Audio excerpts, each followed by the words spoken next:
What is up, YouTube? It's your boy Greezy, and today we're going to be going over how to play Lesion, a guide here for you, in Rainbow Six Siege. So now we're here on the map of Villa. I also like to pick Villa because it's a map I feel he's really strong on. It's a map I actually really love to play him on. But we're going to kind of go over different ways to play him, different places you want to put your Lesion traps, what could be the better places, how you can throw them, and kind of go from there. So when you first load in his Lesion, what you really want to think is how you're going to play him. So a lot of teams you'll see him either as like a dual roam with people. If you watch pro players, a lot of times they'll have him on like a dual roam with somebody or as a soft roam. But in ranked, I like to play him more as an anchor or soft roam, because that way I can really help try to lock down the site a little bit more so we know where they're going to push from, and also be able to capitalize on when they do hit one of the Lesion goo mines. So we'll kind of go over how you want to play, but when you first get into a match, you want to think of areas that the team's going to be pushing from the attack. And so where could be good places to throw the mines, and where could be good places to throw them so you can bottleneck them as well. So what I mean by bottleneck is you want to see if you can throw them somewhere. Like say if they were to be pushing up this hallway, say you put it like right here in the middle. That way, so as the team's pushing up, they're getting to like a no point of return position, because they're going to try and push up. So about as they're getting to that position, they're going to be peeking. So they're going to have access to looking into the door. But by the time they hit that, it's kind of a no point of return, because they have to either try to push. If they try to back up, they're going to be going really slowly, because it does slow your speed down immensely. Like it makes you slower than like a 1 speed. It's almost like you're Montaigne with your shield extended, trying to walk away. You can't run. And so if they were to hit that about right here, they're exposed completely, because if they try to push up, they're going to be moving much slower. They're going to be able to, at walk speed at most, they're going to be moving.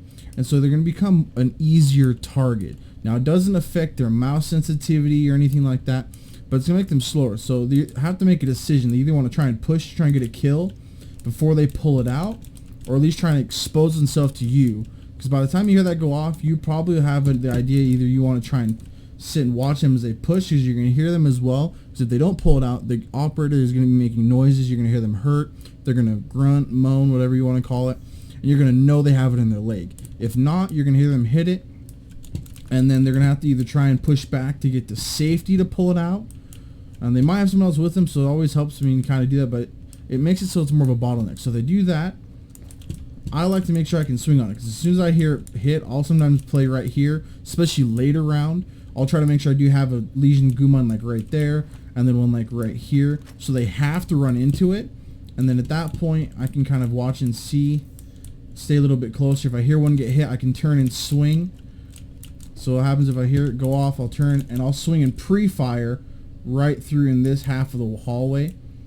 Because if not, at least I tried for it. But usually they're going to be 9 out of 10 times you're going to get players, especially in like mid gold, high gold, even low plat. They're going to hit that, and they're going to either try and push back so they can get rid of it, or they're going to hit it and then they're going to back up slowly. So even if that's the case, if you push through and pre-fire, you're going to probably hit them on the way around.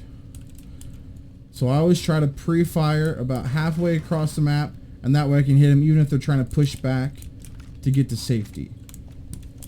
But also it's a good place to put them there. Then also want to think of like doorways that are going to be pressure points for your team as well, so you know if they're going to push in. Like, so majority of the time you're not going to have anybody that's like playing right here, because they're exposed to either these doorways or teams in there.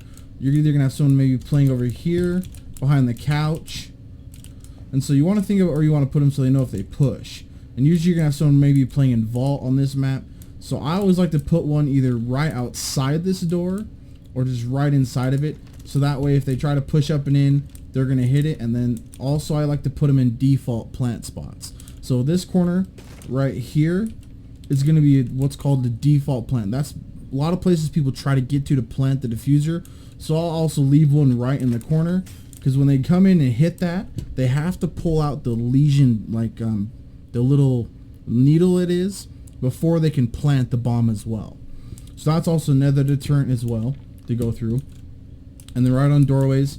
But also there's other tricks. So like say if you want to try and stop them or know if they're going to come off a staircase, you can either come down and throw. And I always tell people to throw it into the staircase. I learned that watching like Varsity Gaming and some of the pros and streamers I watch. because if you throw it down the stairs, a lot of times it can bounce and roll. It may not deploy all the way, or it just makes it a little bit more exposed. So I like to come down and throw it into the stair. That way it makes it more hidden. So you notice how there isn't like a little piece sticking out. It makes it a lot harder to see when someone's trying to push up the staircase. This is not going to have some, like how I did it like this. So you're going to be able to see that a little bit easier because it has the piece that kind of hangs off the edge. And then it's sitting in the middle, or almost the edge of the stairs. So you can see the green like goo spots, since they've kind of nerfed how his goo mines are, a lot easier. So you can't see that one nearly as easy as you can see this one. You notice what I mean by that? So I always try to throw them into the staircase, just like that, so you get that look. Then also if I'm on a soft roam, because I like to play them on a soft roam on like this bomb site as well, I'll a lot of times play over here on 90 and try to cover this whole area. So instead of having to run all the way down the staircase and throw that, you can also just throw it right at the ceiling, and then it's going to deploy it for you as well. You see that? So you can do that also to help yourself. A lot of times just throw it at the ceiling, come down. And then also you'll see like on LAN tournaments and when the pros play, they do that also from the ceiling down because it helps it deploy. For some reason sometimes on LAN they don't deploy the right way. But I learned watching streamers and watching them that if you throw it up there, it'll land right where you want it to. It'll almost hit and drop straight down. It doesn't like bounce or ricochet. It'll hit and drop straight down. So if I want to maybe higher up on the staircase, I can just throw it further up. So you see what the difference was? The first one I threw like right at that. The other one I threw about halfway up, and then it came straight down to land right on the staircase. But you also want to think about, so like areas that you're not going to have someone holding, so you may not have a roamer that's doing much, or they might be below, but also helps to throw them in like these kind of doorways. On double doorways, I either try to throw it to one side or the other, because if you throw it in the middle, they may not go for it because you're either trying to wide swing to get an angle on you over here, or they're trying to wide swing to get an angle over there. But on this sort of a doorway, I'd probably throw it about right here. That way, as they're trying to push the look, they're going to probably walk into it to have a better angle on you over there, or they're either just going to be pushing to go this way, like this, around this. They're probably going to push on a straight line so they can keep a nice little pixel angle into the site, and so they're always going to hit it, either pushing this way, or if they're trying to come over here and get an angle on you on like a pixel, they're going to hit it as well.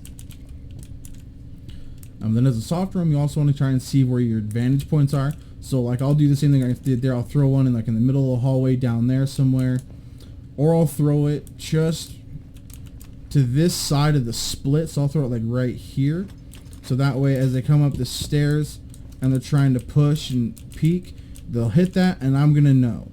So I'll usually play back over here behind this little like desk or drawers back here. And so I'll kind of stay on a wide angle of the peak, but they're going to hit that and I'm going to know, so I can pre-fire. I can peek and pre-fire. So you can peek and pre-fire if you want. And then you'll have a nice little shot. But I usually stay a little bit lower, and then I'll just peek and pre-fire right to the, like say this third of the room as I hit that. So I'll just listen for it and look. But also, since I did nerf them a little bit, it does take a little more skill, because now you have to be within line of sight to be able to see them. And I believe you have to be within, oh, it's 12 meters now. So I believe I used to be like 8. No, I made it longer. But you used to have to be within about 9 meters. You can be up to about 13 to see them, actually, it looks like. But it takes a little more skill. When he was first released up till about like a season ago, you could throw those down, then you would see every single one you threw through the map. It wouldn't matter how far away you were, where you were, you would see every single one with that little icon. They have changes, so now you have to be within about that 13 meter mark. But also you can see how it shows up. So you want to think of where you place them as well, because if someone, I'm not sure if anyone's really going to be like shouldn't be pointing their crosshairs at the ground. But that's also another way you can spot it. So if you're on attack and you know they have a Lesion up, you can do that and see how the red of the sight kind of shows up on it.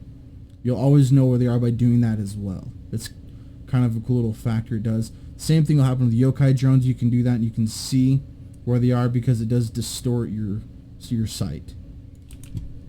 You want to kind of think about where you're placing them in doorways, and always use that trick. If you want to do that, you can throw them like that. or like at a doorway, I'll throw it like right at the doorway, and then it'll land, or you can throw it lower if you want and get about halfway into the doorway. See how it lands about halfway through. And so these almost every time, no matter where it kind of lands, they're always going to hit that. There's not really a way to really go around it like that. It's really hard to go around it and miss it. But you want to kind of think about how it's going. If you have maybe any of the sites you want me to go over though, or maybe different parts of like loadouts or places to throw them, let me know down in the comments below. But we'll kind of keep everything till see you till the next video. Hit that like and subscribe button if you aren't already. But keep it easy, keep it breezy. It's your boy Greezy. I'm out.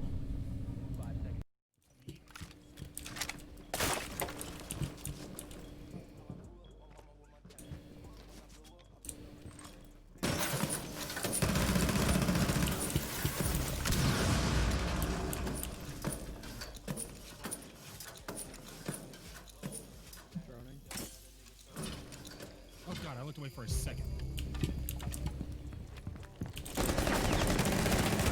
Op 4, last operator standing.